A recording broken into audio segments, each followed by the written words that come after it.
South Africa sabingelela ngane zakwethu kuphi nakubani khona umduduzo ngomkhonazo nibingelelayo sivela kwinhlangano ithuleleni sinibela namhlanje singapha kwaNdonga Zibombe eMgungundlovu enkantolo enkulu la khona ke besize siphelezelena bodadewethu niyabazi-ke abayeza kuthina kathuleli bezocela usizo ngobulungiswa osebuthatha iminyaka engaphezulu ngisho kweshumi nane 14 years angithi 12 years. Oh sorry mina didekalayo sekuthathe 12 years bengabutholi ubulungiswa ke ngizokhumbula udaba lodadewethu ke babeletha kwesine sezibhedlela sikahulumeni abantwana babeletha kanye kanti kuzokwenzeka ke ngizothi ngijikwe noma iphuthu ukuthi kuswapeke izingane usisi athatha ingane kanayo udadewethu ngalawo udadewethu amukela ingane kadadewethu ngapha bagoduke nazo baye emakhaya bazama ukuthi bathole ubulungiswa ke beyilwa lento up until kuze kuzofika namanje bakabuthola ubulungiswa ke besikhona ke namhlanje enkantolo ke ngicela ukuyekela bona ukuthi size ukuthi kuhambe kanjani sawubona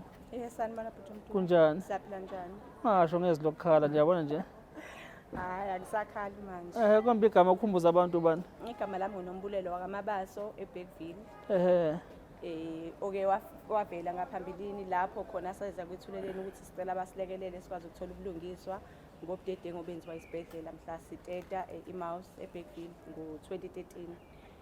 Njengoba sesilana ke enkantolo sesiphuma khona ngaphakathi.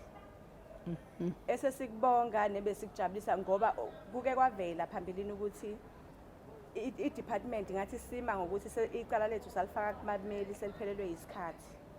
Kodwa kusho ukuthi ngokuqhubeka kwabo bese behleli bebonke osekusijabulisa ke namhlanje ukuthi sisitholile ke isixazululo ngokuthi ilihoxisile ke leyo nto yabo ukuthi bese siphelelwe isikhathi bavuma ukuthi babe nephutha mephambaniswa abantwana ke sesilindele ke i-date ke mhla sesiyoliqula ke khona icala.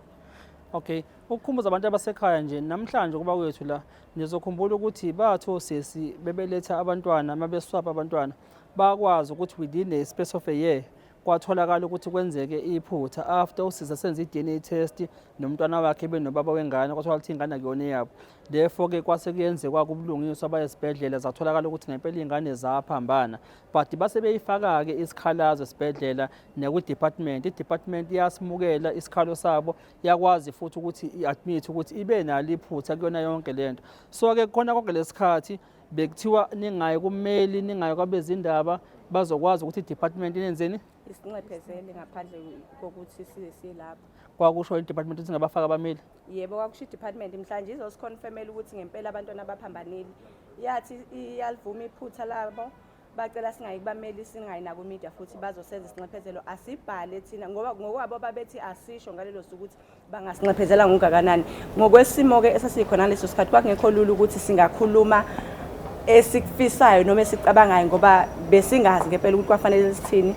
Sabe sesicela ithuba ukuthi sibuyele emakhaya sithi ukucabanga sabe sesibathumelela ke esasikufisile ukuthi kungaba isinxephezelo kule senza abasenzile sakuthumelela ke within a month after kade sihlanganile ne-department bakumukela abakaze babuye kuthina ke lokuthi bayakumukela kodwa nje bengilong communicator ne-department ukuthi nisaqhubeka inodaba nisakhumbula yini kwaze kube kufika lesikhathi ke sokuthi kuphela lo 3 years lo bona bebemazi ukuthi masuphelelwe icala bese kuphela u3 years icala ungalifakile kubameli liyalisephelelwe isikhathi ke kodwa sibonga ukuthi namhlanje sesize sakulwa lokho saze saphumelela ukuthi ngoba kukhona okukhombisayo ukuthi azange siulinde u3 years yes i-delay ayisihleli ngakubona ukuthi bangasiphenduli nokuthi kungenzeka izinto ngendlela efanele.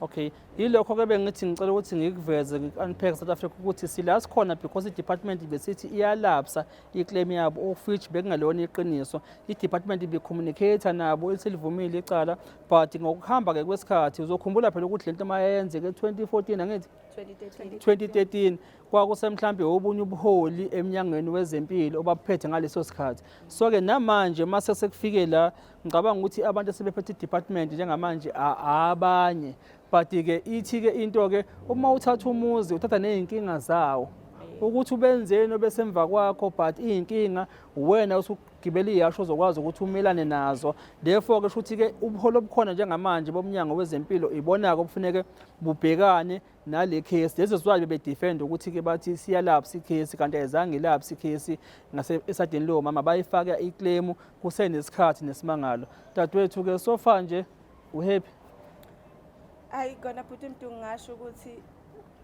sekukhona okusukile emahlombe sengiyabona ukuthi kukhona la siya khona phambili. Ukuba khona kwethuleleni ngicabanga ukuthi ikona okusifikisela namhlanje. Ngoba ukube mhlawumbe bengekho ngabe namhlanje asazi ukuthi icala lethu liphelelaphi noma belohlala unomphelo kodwa engakusho namhlanje ukuthi ngiyabonga ukuthi likwazi izwi lethu zwakala ukuthi ngempela thina sakwenza okwakufanele ukuthi sikwenze kwaba iphutha labangakubona. Siyabonga. No, ngiyakubongela ma. Ake sizonanga uzakwenu ngapha. Sawubona na. Yebo sanibona. Siyaphila njani? Siyaphila. Siyaphila. Kambe ubani igama? Nonkululeko kamina. Kephi? Bhekile kusingathi. Nawe bakunika ingane wrong. Yebo banginika ingane wrong. Wabuyela naye emzini. Ngabuyela naye emzini kwahanjiswa inongwana kwaqala kwaba nezinkinga nje eziningi ezaholela ekutheni ke umunye umuntu amele yabona indaba zakhe kabusha nomnyama ngapha ngaphesheya yabona indaba zakhe kabusha. So far ke uzizwa kanjani yena namhlanje sesifika la enkantolo ne-outcome esiyitholile? Kunjani ukuphawula kwakho? Ukuphawula kwami bhuti Mdungu ngathatha nje ithuba lokuthi ngidlulise ukubonga ithuleleni ngoba mhlambe ukube bingekho ithuleleni ngaba sikho namhlanje. Khombisa ukuthi kukhona la kiwa khona kuyakhanya akusekho ukuthi sesidumuzwe ehlwini njengasekuqaleni besingazi ukuthi kukhona la sizoya khona noma kuzophelela nje la. Kodwa namhlanje kuyakhombisa ukuthi kuyakhanya kuyabalela uyabona la uhamba khona ukuthi uyaphi. Yebo. No, siyabonga. Singeke sikuveze okuningi kakhulu. Kodwa ke ukuthola nje umntwana onjani kwena ekhaya? Umntwana nje onokuhlupha isikhathi esiningi uhlushwa ingalo. Uyahlupha nje nanako ke nje ukuthi umuntu amazi kangcono yena umuntu leyo. So nje kuzohamba hambe kujwayeleke nanokuthi sophila nako ukuthi kumele azi ukuthi unomama ababili ngoba ngeke ngithi akayeke ukwazi nombulelo ezumama yakhe because lapho ngobe sengimfaka enye into enhlizweni yakhe. Yes. So ngizokwazi ukuthi ngikhululeke nje ukuthi azi ukuthi unomama ababili. Okay. So wena ngokwengqondo mhlambe lento kusakhona ukuphazamisa khona? Ngingasho nje mayelana nasesikoleni umntwana nje olekhayo kakhulu. Uyalekha kakhulu nanokunye nje kwezinto zabantwana uyabona ukuthi nanga umntwana okhona ebaleni kodwa akenziso kwalomntwana nje kunezinto nje eziningi engizazi mhlawumbe ukuthi zidalwa yisondisini. Kuwena ke ngokwengqondo lento ikulimaza kanjani? Angeke ngisho ukuthi ngiyazazi noma ngiyaphila noma kanjani kodwa nje ngihlukumezekile kakhulu ngingahlukumezekanga mina kuhlukumezeke ngisho uma. Yeah. So nje ngiyacabanga ukuthi mhlawumbe masingathola ubulungiswa kuyo le ndaba igcineni iphethe kahle ngobulungiswa mhlawumbe ila ngiyothola khona ukuthula. Inhlizweni yami. Siyabonga sengizothosa sokubona ngibona ukuthi yini ilembe. Ngasho ukuqaleni angiprofeti ngathi ngumpolofithi angipolofithi mina. But ngangisho ngangisho umfana wabo yabo ngoba phela uthi mama ngapha nangama labo yabo. Ngathi ngangitheni kumfana? Wawuthe afuna yodlalela kushaka lapha ilembe abe usigidi. Yeah. Bawudukuduku nami sengumama nje olida mahubo kuyishaka ilembe. Season 3. Yebo season 3. Sizokubona lapha nje. Yebo. Hawu uyabona nje umpolofithi uthuleleni. Seningeza ke bapholofithi nize kumpolofithi ngizobeka nami ubheseni la enzobe ninikela khona kweshumi. No siyabonga sisi asisadini namlathweni ngiyathembisa ukuthi sizokuzamela icounseling.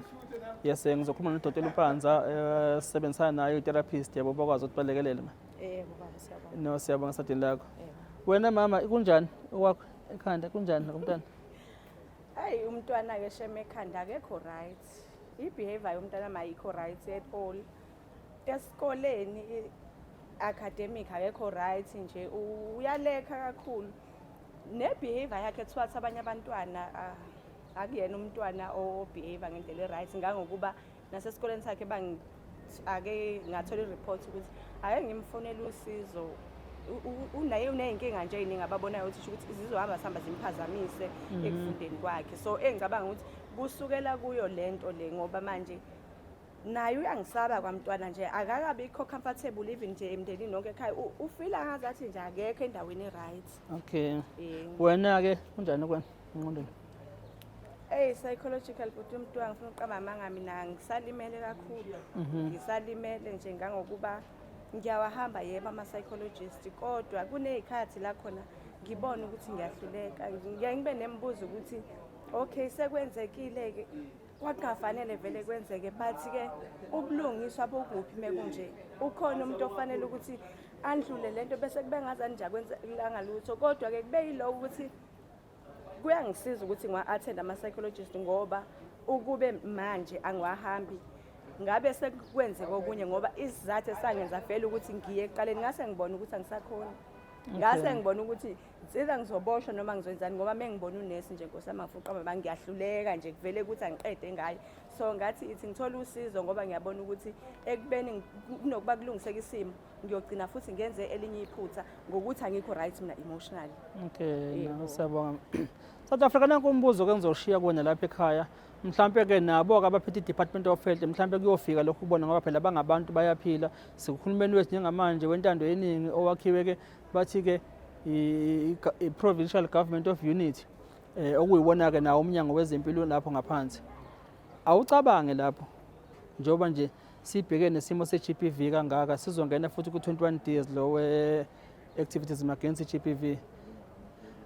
Ukube ubaba wengane yakhe njengoba esebenza umsebenzi lo ukuba isosha ukube wabuya wathwala ama-result wathatha isibhamu wamdubula ngabe sikhuluma ukuthini namhlanje ukuthi nayo kwi-department whatever namhlanje ukuthi uyadefend kwenza ekudefendayo ake sicabange lokho ukuthi back in yamanje ngabe kukhona into ze-GBV ukuthi what if wathatha isibhamu efuka amdubula ngabe sithini ukuthi ke unjani uxegelwe isimilo engekho yena esemazweni but ke ilapho ke siyoprova khona mhlawumbe sibuya ke enkantolo kwesibili ukuthi ke sizoza i-department ukuthi ubuntu ungabe uyabukhombisa noma ayibukhombisi yini ilapho ke siyojaja khona ukuthi lo uhulumeni esamvotela ngabe ngempela unabo yini ubuntu ukuthi uphethe abantu ngokweqiniso nangokuthi ke abantu babelimele benezoyena ukwazi ukuthi ngempela ulungise ukuze kuqhutshekwe nabantu bamethemba uhulumeni baphinde futhi basazomvotela ngoba nawo sezobuya azocela amavoti la kubantu yabo lokhu ke ikhona esizokuprova ngakho kuloko mina ke egameni lenhlangano ithuleleni